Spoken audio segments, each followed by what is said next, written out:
taken, but I'm technically free.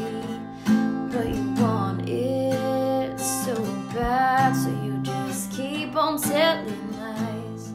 Do you not see my pain when you look? All right, happy Monday. Welcome back to Morning Coffee. I'm your host, Rick Alexander. You guys can follow me at RickAlexander_ and at the Morning Coffee Podcast on Instagram. And that's probably the best way to get a hold of me. If you want to talk about getting in the Clarity Academy, or if you want to have me come speak at your organization, then honestly, I do a lot of my business in the DMs, as weird as that is. So that's probably the best way to reach out and connect with me. And then on top of that, of course, if you share the show with your audience or with your following, with your family, with your friends, with anybody you think might resonate with the message, it means the world to me. That introduction music since day one has been Brittany Taylor. We've only switched it up a few times. Brittany Taylor is at Brittany Taylor on Instagram as well, and she does some photography, she does nutrition, she does all kinds of stuff, so give her a follow as well. Of course, she has an amazing voice. All right, so we're still moving back through the last 6 months of transformation, and I'm going through my journal for some of these things that really had a big impact on my life, because I know that if they impacted me, then there's a lesson in it for other people as well. And when I journal, I use the aesthetics of the page as well as actually just writing in the page to sort of express how I'm feeling at the time, and I'm not sure that I can even explain that through audio, but basically this one page only has these 3 lines that I'm going to read today, and then I kind of want to break down what those lines are. But I can think back, I wrote this back in, I don't know, March or something like that, and I can tell that I felt that this was really important because I left everything else on the page blank, and that's the power of minimalism in any space, right? It's like when things are left unsaid, it makes what is said so much more powerful. So I can tell that's what I was doing with the page, and that's actually the impetus between minimal lifestyle living, minimalism art. Like, if you take things away, it makes what is more powerful. And so the 3 lines are: desire is the root of pain, expectation is the root of resentment, and then entitlement is the root of jealousy. Now, some of these are pretty obvious, but the reason that I think it's important to understand the root of things is that we're all dealing with symptoms all day long. And what we do is we're always trying to fix the symptom. We always self-soothe. That's what basically all the biggest industries in our world are for, is to help us deal with the actual damn thing that we built. And so we have all of these industries that are for self-soothing. And so I think what would be so much more beneficial for our lives, I know it has been in my life, is if I start feeling something, then I try to get to the root of what that is, because if I'm just feeling it, it's hard for me to have any separation from it, and then you end up becoming whatever it is you're going through. But if you can take a step back and you can figure out what's at the root of what you're going through, well, then you have a chance of solving the problem going forward, and that's so much better than putting a Band-Aid on it today. And so this first one, desire is the root of pain, is pretty obvious, right? Like that's something that's basically the foundation on which Buddhism is built. It says this idea that if you need something, you're saying you don't have something, and so there's something that's wrong with what is.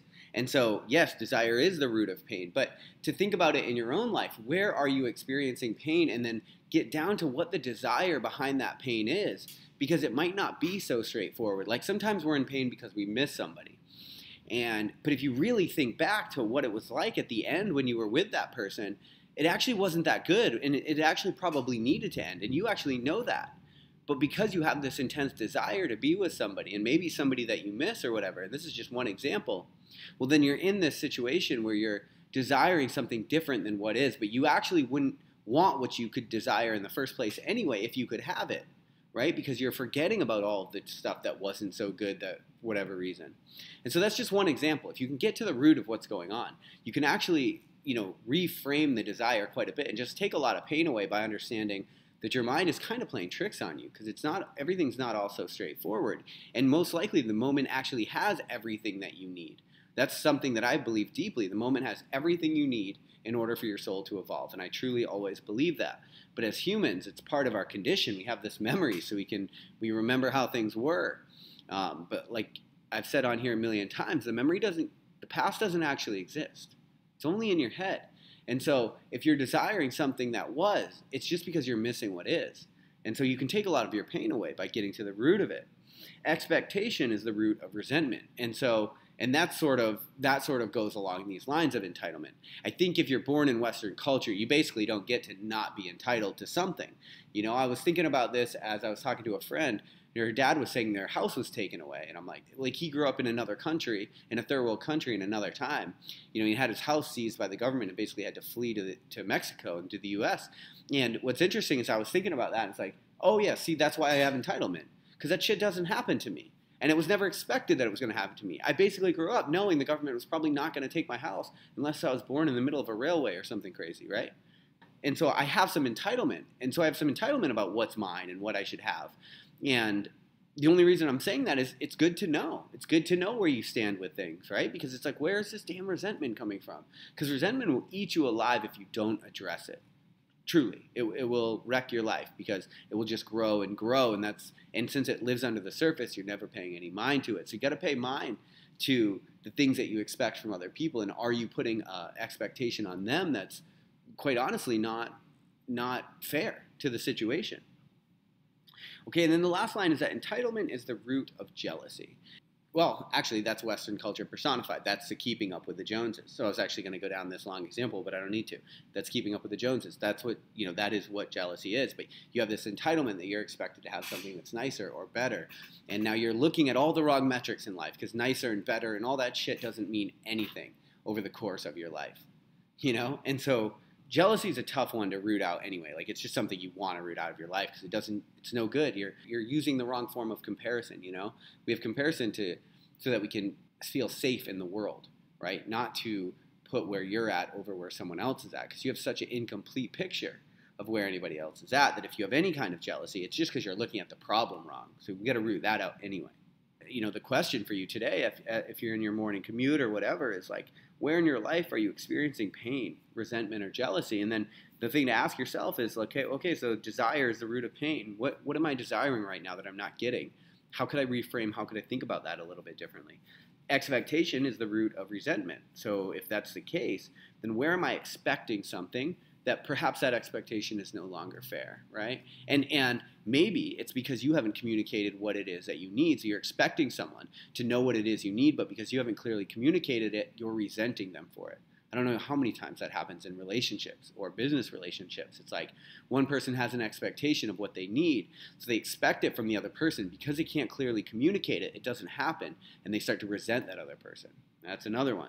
And then entitlement is the root of jealousy, and that one is pretty self-explanatory. But find some entitlement in your own life so you can figure out where it shows up, because if you don't, it'll just run your life, and that becomes a huge issue. So I think we all deal with it to one degree or less, but you have to understand where it does show up in your own life. But desire is the root of pain. Expectation is the root of resentment. And entitlement is the root of jealousy. And love is at the root of morning coffee. I love you guys. We'll talk tomorrow, same time, same place, on the Morning Coffee Podcast. I go to battle with my doubts, wage a war with my ego. I try to feed the good and starve the evil. All of these things that I faced before, they seem to come right back and ask for more. But I won't run away, away, away from them, 'cause I can't hide from all the things that live within. So I will rise above the fear and let them in. And it's gonna hurt, but that's the word. It's gonna hurt, but that's the word.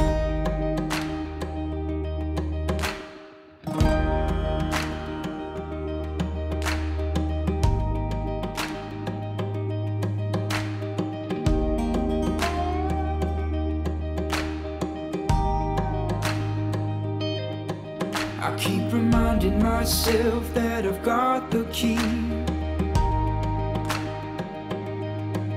and I'm the only one who can set me free. I can beat the demons and brave the storm, even if they manifest in another form.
slow.